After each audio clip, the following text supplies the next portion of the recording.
Kamsa ordered 𝗥𝗘𝗙𝗏 to bring Krishna and Balarama to the 𝗤𝗏𝗙 he was conducting. 𝗥𝗘𝗙𝗏 obeyed without question, bowed deeply, and set out to Vrindavan. The people of Vrindavan gathered with a heavy heart to send off Krishna to Mathura. 𝗥𝗘𝗙𝗏 reached the banks of the Yamuna as the sun was setting.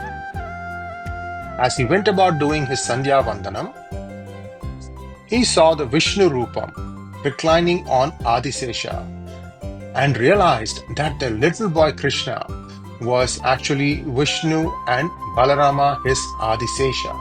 Stunned and dazed at this apparition, he walked back to the forest, his face all ablaze. Krishna, seeing 𝗥𝗘𝗙𝗏's radiant face as he returned, exclaimed, "Aye, so you saw me," and a twinkle lit up his eyes. 𝗥𝗘𝗙𝗏 could not say a word as he mounted the chariot, and they continued to Mathura in a day's silence. They reached Mathura by nightfall. Krishna and Balarama were mesmerized by the sights that met their eyes. The city was lit up through millions of lamps, and Kamsa's palace could be seen in the distance, glowing bright. One could hear the sounds of an evening of merriment from the palace.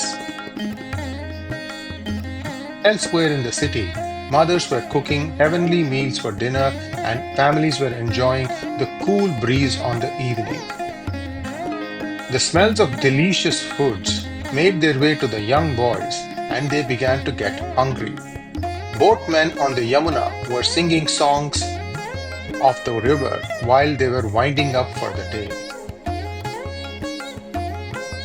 Krishna and Balarama ate well and slept to the sound of Yamuna's waves lapping on the shore. They knew a big day awaited them the next day. Next morning, they woke up at the crock of dawn and went for a stroll by the riverside. There was a lady there, bent over, mixing flowers and herbs in one vessel and making sandalwood paste in the other. The fragrance was enticing, and Krishna stopped by and asked, "Sister, who are you? And what are you making? It smells like heaven." She was awestruck by their beauty, and these words just tumbled out unbidden. "Hey Prabhu, if you both are not sons of 𝗤𝗏𝗏 and Vasudeva." Recovering her composure somewhat, she asked, "What brings you here?" "I am 𝗤𝗏𝗏. I am preparing the world's best cosmetics and perfumes. Would you like to try them?" The two eager boys generously held themselves to the sandalwood paste and smeared over each other's body, frolicking and rolling on the ground doing so. 𝗤𝗏𝗏 watched on indulgently, feeling happy and content.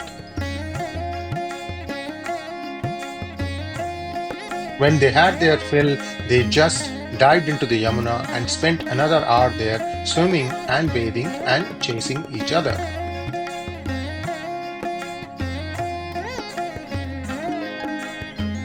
At long last, they emerged all sparkling and fragrant after a lovely bath.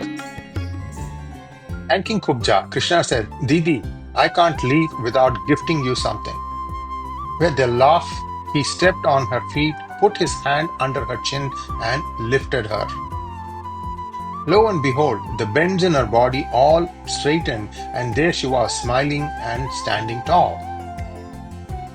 May there be beauty. 𝗤𝗏𝗏 couldn't believe her eyes. The reflection of a ramrod straight and beautiful girl was something she had deemed would never be in her stars. Tears of gratitude streamed from her eyes as she prostrated in front of Krishna. The two naughty boys also palmed off some royal clothes from the dhobi, who was drying them on the banks of river Yamuna, and continued their way to Kamsa's palace in the king's own best finery. On the way, they passed through gardens with dancing fountains and beautiful flowers. Since it was the morning, beautiful girls were plucking some of these flowers. The peacocks, on seeing Krishna and Balarama, approached them reverentially and spread out their feathers as if paying obeisance. Krishna smiled and bent over to pat them, picking up one fallen feather to gently tuck it in his hair. He thought to himself, "A storm is about to hit this city, but for now, Let's revel in the beauty and dance. He then took out his bansuri and played a heavenly tune which caused the peacocks to break into a dance, spreading their feathers. Krishna, Balarama and all the people around also joined in.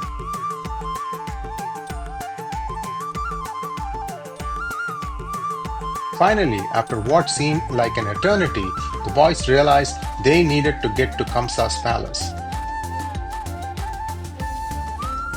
Breaking off from the festivities, off they went again, Krishna playing a happy melody on his bansuri. Skipping and dancing, the two boys soon reached the palace gates.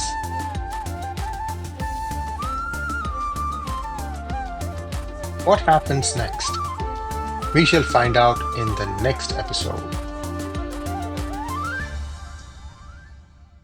The people of Vrindavan gathered with a heavy heart to send off Krishna to Mathura.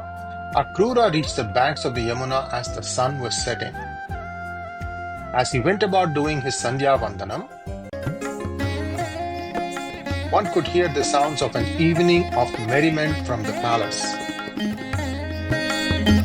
Elsewhere in the city, mothers were cooking heavenly meals for dinner, spreading their feathers. Krishna, Balarama and all the people around also joined in.